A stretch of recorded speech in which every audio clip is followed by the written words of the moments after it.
김종배 시선 집중.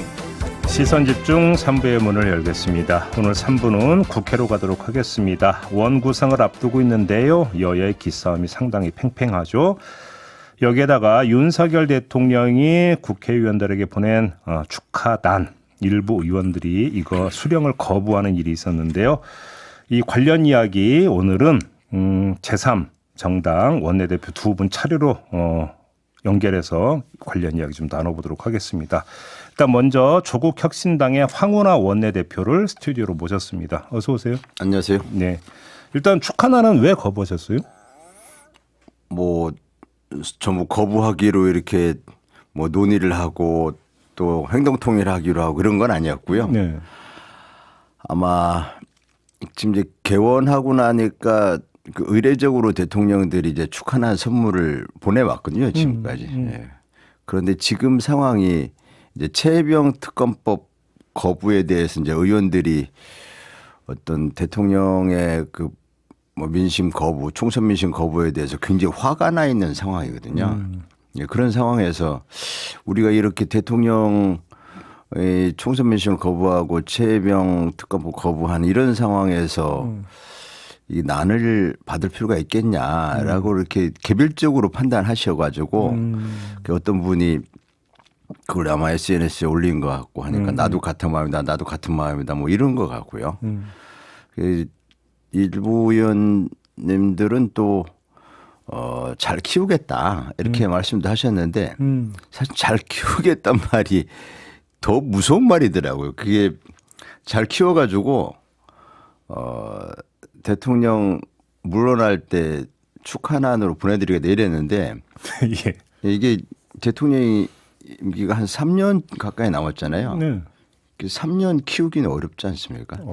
난이 그렇게 어려운가요? 3년 키우기 어렵죠. 나는. 예. 저는 키워본 적이 없어서. 네? 예, 키워본 적이 없어갖고. 예, 아무튼. 그게 나는 전 이제 아주 잘 키우는 분들은 몇 개월도 키우고 또 뭐 그런 분도 계시겠지만 저는 이제 사무실에서 나를 좀 키워보니까 한 달 키우기도 어렵더라고요. 알겠습니다. 그럼 대표님도 해갖고 수령 거부하신 거고. 그러면 나는 지금 어떻게 돼 있어요? 그러면?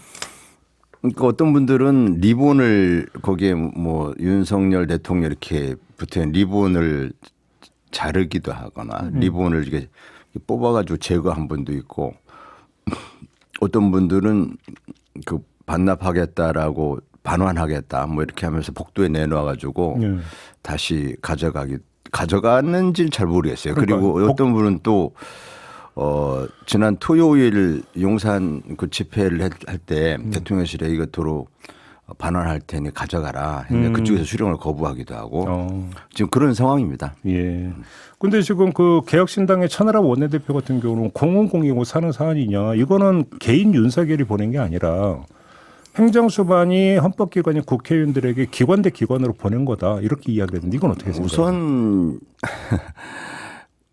공공이고 사는 사단인데 대통령이 아마 국민 세금으로 보냈을 것 같은데 대통령이 세금으로 국회의원들이 난을 보낸 것을 사적인 것이라고 볼 수는 없죠. 예, 그 대통령의 어떤 공적인 행위고 또 난을 거부하는 것도 국회의원 헌법기관의 국회의원들의 공적인 행위죠. 거기엔 메시가 담긴 거다. 그렇죠. 예, 양쪽 다 정치 행위를 한 겁니다. 예, 공사 구분하는 해야 된다는 그 사적인 행위가 아니고요. 또 뭐라고 했다고요? 그리고 이제 뭐라고 했는지 모르겠는데 그렇게만 얘기했고 물 줬죠 물. 그리고 이제 아마 그쪽이든 그 조국혁신당이든 민주당 의원들도 일부 거부한 걸로 알고 있는데 지금 최혜병 거부권 행사 또는 최혜병 재의결 때 국힘이 이제 반대표를 던진 것 이런 거에 대해서 그것이 굉장히 좀 실망하고 화가 나 있는 이런 상황인데 그런 상황에서 각자 자신의 방식으로 항의 표시를 하는 거잖아요. 그에 대해서 굳이 이러쿵저러쿵 얘기할 일은 아니라고 봅니다. 알겠습니다.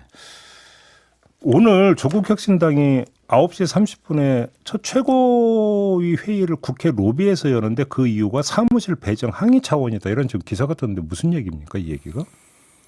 항의 차원이기도 하고 입주할 공간이 없습니다. 이게 좀 문제인데 우리 국회 운영이 사실 양대 정당 위주로 이렇게 운영이 되어 왔어요. 또 교섭단체 중심으로 운영이 되어 왔습니다. 이 교섭단체 중심으로 운영된 것이 여러 가지 폐해가 많이 있습니다. 교섭단체 중심으로 운영하려면 교섭단체 요건을 지금보다 훨씬 더 완화해야 됩니다.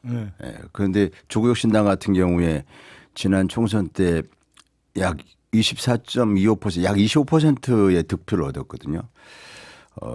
유권자 수로 보면은 687만 4,287명 해서 약 690만 표를 얻었고 그런 정당에게 원내제 3당이 되었는데 그 정당에게 교섭단체 인정도 안 해주고 교섭단체 중심으로 이제 국회를 운영하다 보니까 사무 공간이 제대로 확보가 안 되는 겁니다. 그런데 무슨 사무공간이요? 국회 본청 내에 예. 국회 본청, 국회 본청 내에 보면은 민주당이 쭉 차지하고 있는 사무공간이 있고 또 국민의힘이 차지하고 있는 사무공간들이 있어요.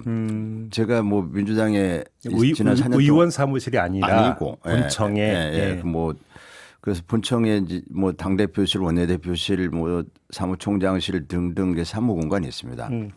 근데 그것이 제가 민주당에 4년 동안 있어봐서 저도 그쪽 사무공간을 잘 알지만은 굉장히 그 여유가 있거든요. 예, 여유가 있는데 그래서 조금만 그 양보를 하면 조정을 하면은 12명밖에 안 되는 작은 정당이라 하더라도 이게 조직 체계는 다 갖춰야 되고 할 일은 다 해야 되거든요. 그러니까 그럼 조국 혁신에 배정된 사무공간의 면적이 어느 정도 되는 건데요? 뭐 몇 평인지 모르겠는데 이제 뭐 책상에 몇 개나 들어가는데요? 굉장히 적어요. 이제 최소한의 사무공간을 우리가 요구를 한 것인데 근데 회의할 수 있는 공간 뭐 이 정도 요구하고 하는 것인데 지금 그쪽에서 제시한 안 가지고는 도무지 뭐 어떻게 운영할 수가 없습니다. 아, 그 정도로 적어요? 예, 그래서 그건 뭐 결국 이건 또 이제 교섭단체 위주 이렇게 되는 거네요. 결국은 얘기는. 그래서 양당이 양대 정당이 좀 양보를 해야죠. 알겠습니다.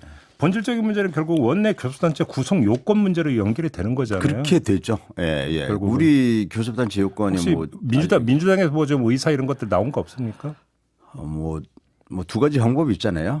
하나는 교섭단체 요건을 완화하는 것이고 하나는 공동 교섭단체를 구성하는 방법인데 요건 완화는 이제 국회법 개정 사항입니다.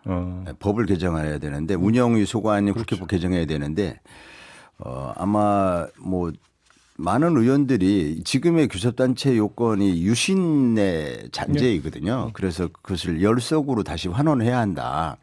지금 20석으로 돼 있는데 거기에 동의할 걸로 보이고 지금 정치 개혁, 정치 발전 차원이지 알겠습니다. 조국혁신당의 문제가 아니기 때문에 그래서 아마 뭐 조만간에 공론화 되지 않을까 싶습니다. 알겠습니다. 일단 당장 급한 문제는 원 구성인데 네. 상임위원장 배부 문제를 놓고 이제 그 민주당과 국민의힘이 이제 강하게 좀 맞서고 있지 않습니까? 조국 혁신당은 어떻게 바라보고 입장이 어떤 겁니까? 예를 들어서 법사위나 운영위원장 어떻게 된다고 생각하십니까? 저는 뭐 지난 4년 동안 민주당에 있었지 않습니까? 그중에 지난 2년 동안 그 법사위를 국민의힘에 그 당시 양보를 했었죠. 다수당임에도 불구하고. 그때 국회 운영이 어떻게 파행을 겪어왔는지 저는 이제 봤었고 그리고 그때 절대로 법사위 양보하면 안 되겠구나. 그때 그런 걸 느끼셨어요? 예. 그리고 운영위도 절대로 양보하면 안 되겠구나. 그럼 뭘로 다수당이 되려고 합니까? 지금 대통령도 뭐 0.7 몇 %인가 그 차이 가지고 모든 권력을 다 쥐었어요. 네. 국회 의석수가 엄청나게 차이가 많이 납니다. 네. 그래서 최선을 다해서 협의를 하고 그 합의가 도출되면 가장 이상적이지만 그게 안 된다면은 원칙이 뭡니까? 다수결로 가는 수밖에 없는 거 아닙니까? 그냥 표결로 하는 수밖에 없다. 그렇죠. 그 중에 다수당인 민주당이 우리가 법사위나 운영위나 과방위는 우리가 차지해야 되겠다. 우리가 있어야 정상적인 국회의원이 되고 이것이 총선 민심을 반영하는 것이다 한다면 국민의힘이 막을 방법이 있습니까? 그리고 또 국민의 뜻이잖아요. 네. 총선 민심을 반영하는 것이고 대통령도 0.73% 이겨가지고 지금 모든 권력을 쥐고 있잖아요. 그렇게 해야 그게 된다. 민주주의 원칙 아닙니까? 그러면 이제 그 법정 시한이 원구성 법정 시한이 6월 7일까지잖아요. 네, 그렇죠. 이때까지 안 되면 그냥 바로 표결해서 그러면 경우에 따라서는 18개 상임위원장도 모두 일단 그 민주당이 가질 수도 있다 이렇게 보시는 겁니까? 11대 7로 배분하면 좋겠죠. 예. 네, 11대 7로 배분하면 좋겠고 지금 국회가 할 일이 무지무지하게 많습니다. 지금 막 그 군에서는 계속 사망사고나고 네, 네, 네. 국방위도 빨리 소집을 해야 되는 이런 상황인데 원구성 안 돼가지고 이 국방위 소집도 못하고 이런 상황을 네. 계속 방치하고 있을 수 없죠. 그래서 국회법을 지켜야 한다. 5일에 의장 뽑고 네. 7일에 원구성 마쳐야 된다. 뭐 저는 아주 강력하게 주장합니다. 그렇게 해야 한다. 하루 빨리 국회 열어야 한다. 그래서 그렇게 해야 된다. 법정 시한 무조건 지켜야 된다. 반드시 지켜야죠. 그래요? 지금까지 저 오래 걸린 건 관례 뭐 관행으로 이렇게 오래 걸리긴 했는데 예. 이번 22대 국회에서 그 뜯어 고쳐야 된다고 생각합니다. 알겠습니다. 이제 상임위원장을 어떻게 나눠 갖느냐의 문제 말고 이제 의원 한 명 한 명이 어느 상임위에 배치되느냐에서 중요한 문제잖아요. 혹시 안이 나왔습니까? 아직 안 나왔나요? 조국혁신당이요? 예. 조국 혁신학번이 아니라 뭐든. 그러니까 민주당은 이제 1차 시한은 나왔고. 민주당 이제 1차에 근데 나왔고 원내 교섭단체는 의장이 그냥 배정하는 거 의장 아닙니까? 소관이고요. 예. 그런데 뭐 의장님이 그 이제 조국혁신당에서 이러이러한 의견을 받으시겠죠. 예. 그래서 그 의견을 말씀드렸고 그럼 조국 혁신당 안에서 의장한테 올릴 안은 짰습니까? 말씀드렸습니다. 했습니까? 말씀드렸고 아직 의장이 선출되지는 않은 상황이고 그렇죠, 그렇죠. 후보이신 분이시지만 그렇죠. 인사드리러 갔다가 예. 그래서 상임위 궁금해하시고 하셔서 12명이기 때문에 예. 12명 각자 의원들께서 각자 나름대로의 독특한 경력 또 독특한 캐릭터를 다 갖고 있고 네. 나름대로 전문성이 있기 때문에 그 전문성을 살려가지고 각 상임위 한 분씩 배치하는 걸로 우리 원내대표님은 법사위 그 지원하셨습니까? 저하고 조국 대표는 다른 의원들을 희망하는데 다 가시고 나서 남는 거 남는 거를 가는 걸로 이렇게 했기 때문에 예. 다른 분들 그 배치된 상황을 보고 그 중에 이제 몇 개가 남지 않습니까? 그 중에 꼭 가야 될 때를 조국 대표나 저나 가는 걸로 이렇게 원칙을 정했습니다. 조국 대표께서도 원내대표에게 맡기겠다 이런 말씀하셨고 그래서 그런 상황을 봐가면서 판단할 겁니다. 그러면 법사위 희망자는 이미 있습니까? 다른 의원이 있는 거군요. 우리 조국혁신당 법사위 희망하는 분, 갈만한 분들이 많이 있지 않습니까? 뭐 예. 박은정, 네. 뭐 신장식, 차규근, 조국, 황운하 해서 많습니다. 네, 그래요. 1순위가 누군지는 안 여쭤보겠습니다. 알겠습니다. 오늘 말씀 여기까지 듣도록 해야 되겠네요. 고맙습니다. 네, 네. 네, 조국혁신당의 황운하 원내대표였습니다.